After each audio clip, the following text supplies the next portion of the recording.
Larry Steinhaus, and welcome to Money Chat Now. Money Chat Now is a politically charged stock market pre-show giving you the politics of the day and the biggest moves in the stock market.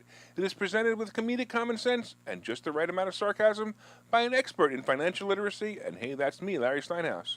All right, for today's show, my producer has prepared a best-of compilation for your enjoyment. It features some of the most intense, informative, and hilarious segments featured on the show. Hey, you think I'm funny? Wait till you see some of these segments. Be sure to like and share the video and tell me in the comments what your favorite segment for the show was. Hey, don't forget to subscribe and follow Money Chat Now on social media. That way you'll never miss a show. Be sure to tune in to Money Chat Now every day at 7:30 a.m. for all the latest going on in politics and the stock market. Hey, enjoy the video and don't forget to make it a profitable day. Well, we all know when the great scandemic hit this country, the entitled American public decided that they no longer had to go to an office to work. The government was now telling people they had to stay home and work from their bedroom, their kitchen, or their home office. You know, to protect the people from getting a cold. Well, we're not going to get into that subject right now. But anyway, now that the world have fought back against the tyrannical governments, especially ours, many American companies are asking their employees to return to the office and, well, be productive again. Tesla, under the leadership of Elon Musk, has been the most vocal in their return to the office policy. Musk said in two separate emails that people must show up for work at least 40 hours per week. If you don't show up, we will assume you have resigned, he said in one of the emails. I think that's brilliant. He continued, anyone who wishes to do remote work must be in the office for a minimum, and I mean a minimum, of 40 hours per week or depart Tesla. Wow. This is less than we ask of our factory workers, he said. So basically, he's saying, get back to work. He even said in a tweet that remote workers should pretend to work somewhere else. I love it. It's so freaking brilliant. Anyway, so he's pretty serious about the return to work policy. However, there is a problem, or at least I should say the media wants us to believe there is a problem. Here's a recent report on the topic, and according to an article on CNBC, the return to office policy has caused a decline in morale, especially among teams that allowed employees to work remotely as needed before COVID-19. You mean they have to go to work now and they're upset? Aw, welcome to the real world. Anyway, the article reported that in general, Tesla has been open to remote work policy among employees' roles before the pandemic. So they were allowing remote work before the pandemic. The article also said that according to several current people who work there, Tesla recently wanted to bring employees into the San Francisco Bay Area to the office for 3 days per week, but a shortage of chairs, desk space, parking spots, and other resources proved too much. So the first thing is parking spaces. So if you come to work early, you're going to get a parking spot. If you come to work late, you're going to have to park on the street and walk there. So maybe you should come to work early. I find it hard to believe, by the way, that this is a real problem and not just an anti-Musk propaganda when in June, right after Musk mandated 40 hours on site for all Tesla employees, he also made steep cuts to its headcount. Employees who were previously designated as remote workers but could not relocate and be in the office 40 hours a week were given until September 30th to move or take severance packages from Tesla. So even if it is a problem, that problem will cure itself in 2 weeks anyway. Of course, the article went on to say that Tesla and Musk are racist with this policy because the article says that U.S. candidates who accepted remote job offers basically were mostly Black, Hispanic, Native American, Alaska Native, Pacific Islanders, and veterans and/or people with disabilities. Candidates who accepted remote job offers were more likely to be also women. So either Musk is a racist for saying that people need to return to work, or in my opinion, the people who say that Black, Hispanic, Native Americans, Alaskan Natives, Pacific Islanders, and veterans can't figure out how to get to work, those are the people who are racist. Kind of like voter ID. You know, if you're Black or Hispanic, you can't get a driver's license or a valid ID because, because you're Black or Hispanic. Of course, Tesla and Musk declined to respond to the article, and frankly, why should they? This is clearly a piece designed to say how bad Musk is and how Tesla is for Americans. Because they mastered making the green vehicles that Washington wants all vehicles to be.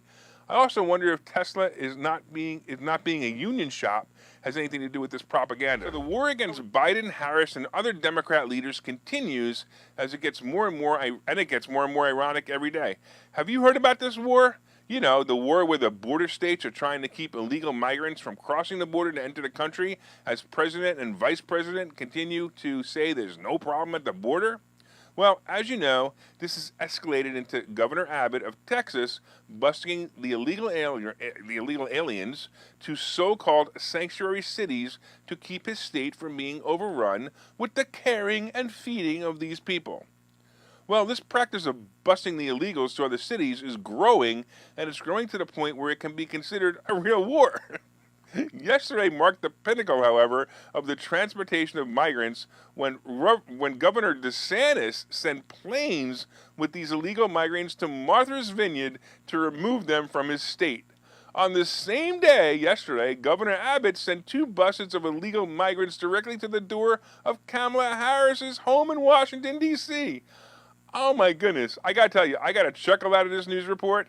Now, look, we all know that the mayors of the cities are complaining about this practice, and they're changing their tune and starting to say, look how we're treating these people. We're giving them food and we're giving them hugs. I don't know if you saw some of the videos, and it's funny because if you watch the videos on Fox or you watch the videos on CNN, they're completely different stories. The ones on Fox are like, if they would just stop the illegals coming in, this wouldn't happen. And the ones on CNN are like, look how kind we are. We're giving them food and hugs. Seriously, Martha's Vineyard, right? It's an area made up of upper white class liberals, and they're proving that their signs say they welcome all people. Well, the people of what is now called migrants' vineyards, they all understand, right? They understand the problem of too many migrants at once. They're going to get it. They're going to understand how quickly that many migrants is going to destroy their economy. Yes, you will be the welcoming, opening arms community for now.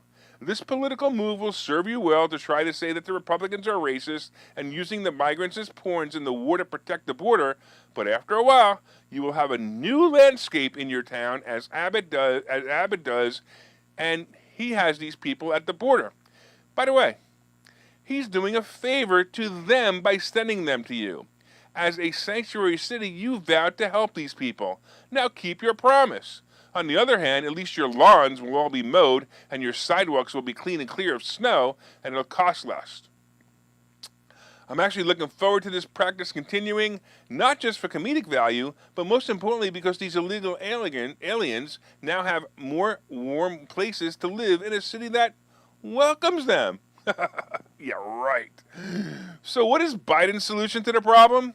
Wait till you hear this. Biden actually barked the following words in an interview over this, right? He said, instead of working on us with solutions, Republicans are playing politics with human beings, using them as props. What they're doing is simply wrong. It's un-American. It's reckless. We have a process in place to manage migrants at the border. We're working on making sure it's safe and orderly and humane. Republican officials should not interfere with that process and wage these political stunts. What? Is he crazy? We have a process? The process should be turn them around and send them back home. Wait till you hear the next thing he said. It's long overdue for state Republicans to come to the table and provide a pathway for citizenship for dreamers, those in temporary status, farm workers, and essential workers. We need to modernize our laws so businesses get workers they need and families don't have to wait decades to be brought back together. It's time to get it done. This idiot doesn't see that thousands of people a day are entering our country with no background checks, no health screenings, and no place to house or feed them, and it's a problem. It's just another sign of dementia. Earlier, White House Press Secretary Karen Jean-Pierre denounced Republican governors Ron DeSantis and Greg Abbott sending migrants to Martha's Vineyard and Vice President Kamala's residence in D.C., and she said it's a cruel, premeditated political stunt. She continued, and she said, the children Governor Abbott abandoned in Martha's Vineyard, the children that Governor Sanders abandoned, and well, they deserve better. They deserve better than being left on the streets of D.C. or being left in Martha's Vineyard. Well, duh. That's why he shipped them to you guys. You said you would take care of them. Now do it. They're in a safe place now. The sanctuary cities have been claiming they will take care of these people. Now carry on and take care of them. Just like the visions of the people who come to to a country has exacerbated the problem of illegal migrants crossing our border, you will see that the governments of these states will continue more and more trips as you, the sanctuary states, continue to prove it's the best place for these people to be. The ones on the buses and planes are the lucky lottery winners. Now they're in a state where they're welcome, and they get free transportation and free food to get there. Soon someone, maybe someone in Fox News, will interview the bust illegal migrants and say how grateful they are to have been chosen. I mean, if 1,000 people are coming across the border a day and these buses are only filled with 50 people, they have definitely been chosen to be the lucky ones being driven or flown from the cages that Obama erected to house these people in Texas. And now they go to beautiful places like Martha's Vineyard or Kamala Harris's house. Come on, that's fantastic. Let's give credit to Abbott and DeSantis for being so kind.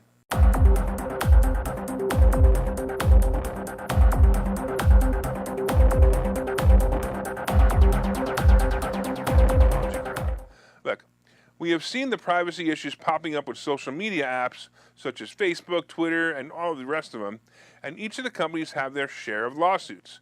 A few years ago, I started to notice a unique feature on several other websites.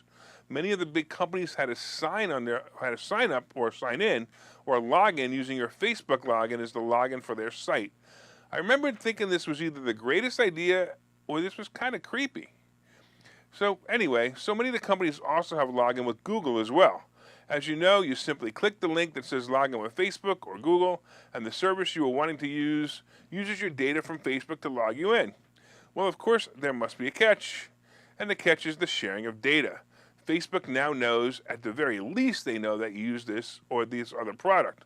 On the other hand, how much data does the company you log into get? Now, many companies are starting to question this idea, and basically until about a month ago, shoppers on even Dell's website looking for a new laptop could log in using their Facebook credentials to avoid creating a new username and password. That option is now gone.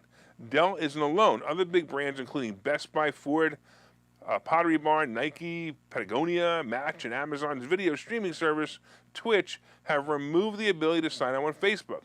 For Facebook, it's just more proof that their influence in the internet is now diminishing. We saw Apple's new privacy change rework how Facebook targets ads and mostly made it impossible to target ads to your base customer. This used to be great. It's now like going fishing in the ocean instead of a lake. Those with limited funds to advertise quickly exhaust their funds because the ads aren't targeted. And they don't appear in the feed of many who would have no interest, or they actually end up appearing in the feed of many who have no interest. Facebook lost many cool features over the past years due to privacy concerns. I tell you, one of my absolute favorites was the facial recognition that used to find your friends in pictures and help tag them in the post. I really liked that feature, but man, was it creepy. So many of the companies are steering away from Facebook. In fact, many of the users are also steering away from Facebook. Look, it isn't as much fun as it used to be. It really isn't. Facebook used to be a place that you can express yourself, and I like to express myself. You can kind of tell that, right? The problem is that if I say anything on Facebook that Facebook doesn't like, they close my account or they put me in Facebook jail. Well, the carrot and the stick worked. I no longer bother commenting on people's posts anymore for the fear that they will shut my account down again. By the way, this was a post that I made to help keep my account a while back. So listen up. Oh, Facebook, I'm sorry I violated your community standards. I promise that in the future I will wear my mask. I will not tell people that masks are useless. I will promote that violent rioters are peaceful protesters, unless, of course, they're rioting on January 6th. I will promote that violent criminals are martyrs and not scum. I will not discuss home protection. You know what I mean. I will admit that Biden is president and there was no election fraud. I will honor the greatest politician ever, Nancy Pelosi. I will not suggest people violate unconstitutional mandates. Right? I will not promote gatherings that do not fit your agenda. I will not forward videos with any truth to them. I will not post pictures of the American flag.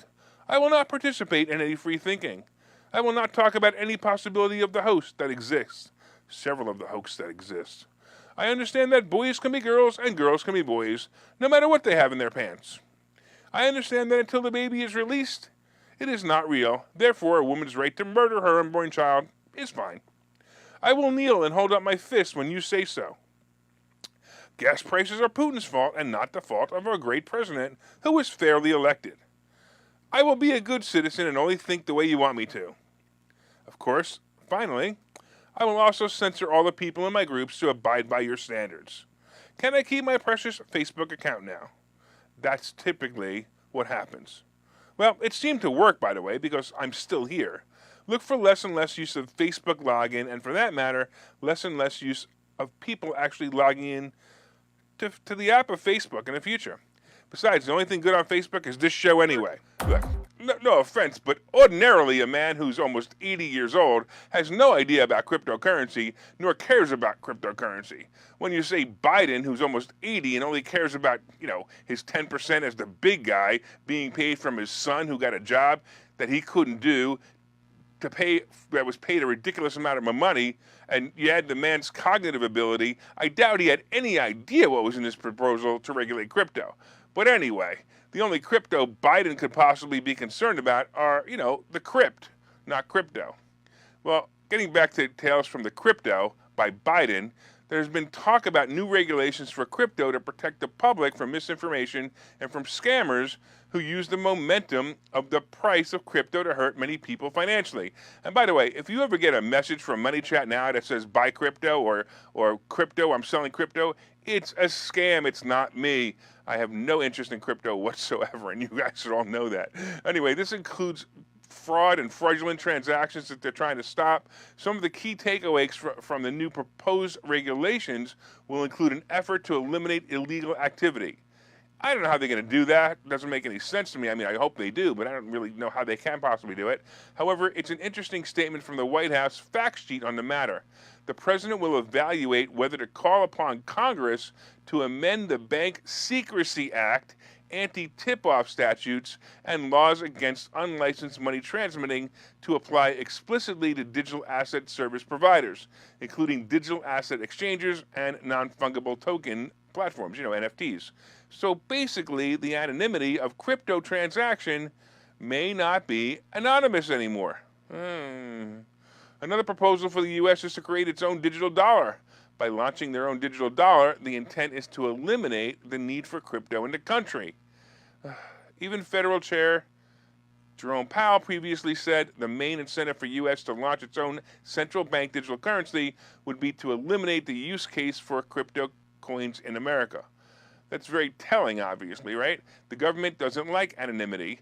They want to be in every part of your business, and this is how to keep them in your business. Well, at least the Democrats do, right, Ken? Another intent of the proposal is to maintain stability and link the value to something like current fiat currencies. The ironic part of this is that the dollar that used to be linked to something stable like gold and silver is now linked to, well, the full faith of the government. This might be we're in such financial trouble right now. Anyway, I've heard rumors of the government trying to tame this wild west of digital assets, and frankly, I don't think they really have to worry about it much longer. In my opinion, eventually this crazy fad will crawl under the pet rock it came from. As I often explain, can Bitcoin make you a millionaire? Yes, if you are a billionaire. That the liberals would like to do anything they can to eliminate guns from anyone, especially the law-abiding citizens who have the right to own a weapon according to the Constitution of the United States. As a Second Amendment right advocate, you and I are constantly worried about the Second Amendment being abolished or about some law that would make our Second Amendment rights difficult. There are some out there. But one of the biggest worries is that the government will come take away our guns. The fear of this happening is so ingrained in some that as gun owners, we may even be afraid to let the government know how many or what guns we have. Well, it looks like a new procedure, not a law, might make this easier for the government to find out what guns you have, and even when you bought them, and even when you bought them, and basically the problem is that they're going to know when you bought them, they're going to know when you have them, and it has some gun owners and advocates a little annoyed. All right, let me try to explain. If you have a credit card and you buy anything with it, the credit card company tags that purchase with a code that's called a merchant category.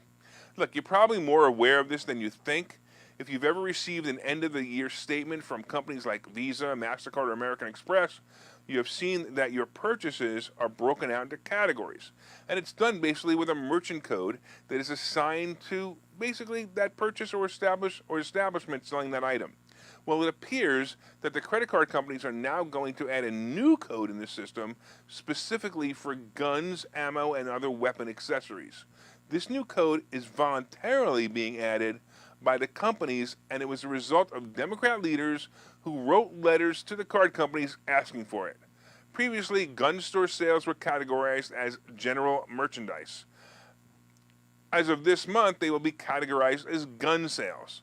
Of course, the liberals are praising this new policy, and Mayor Adams of New York said in a statement, when you buy an airline ticket or pay for your groceries, your credit card company has a special code for those retailers. It's just common sense that we have the same policies in place for gun and ammunition stores.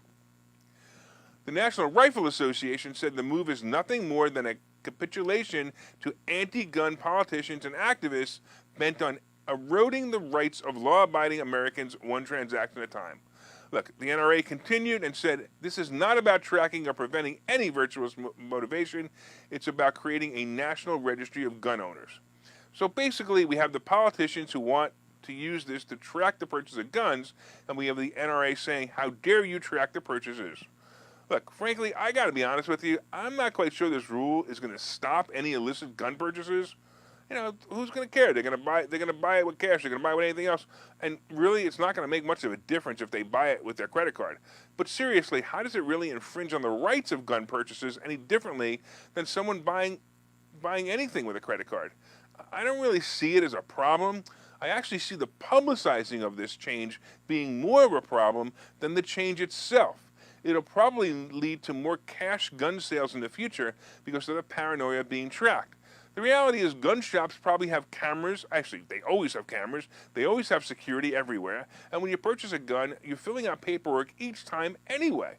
Believe me, the government already knows what guns you have purchased legally anyway. So the change is nothing really to stop illicit gun sales. And really, it does nothing to make it easier to track your gun purchase. So frankly, I wouldn't worry much about it, but you know, it's just another annoyance. A company named Nikola was formed, and basically its intention was to be a big player in the alternate fuel vehicle space, I should say. This company had made promises of both electric vehicles and hydrogen vehicles, and the founder, Trevor Milton, basically could have run himself into becoming the next Elon Musk. The company's stock rose from about $10 a share to popping into the 90s in 2020, just a short time ago. The company was on fire, and the founder, Trevor Milton, had hit it big time. Well, it appears that Milton wasn't quite honest with the shareholders and basically misled them. Milton is now standing trial on fraud charges related to statements he made about the company's technology and products. Federal prosecutors allege these statements were exaggerated and misleading. The U.S. Attorney's Office in Manhattan has alleged that Trevor Milton lied about nearly all aspects of the business since its inception and during the time as chairman and CEO of the company.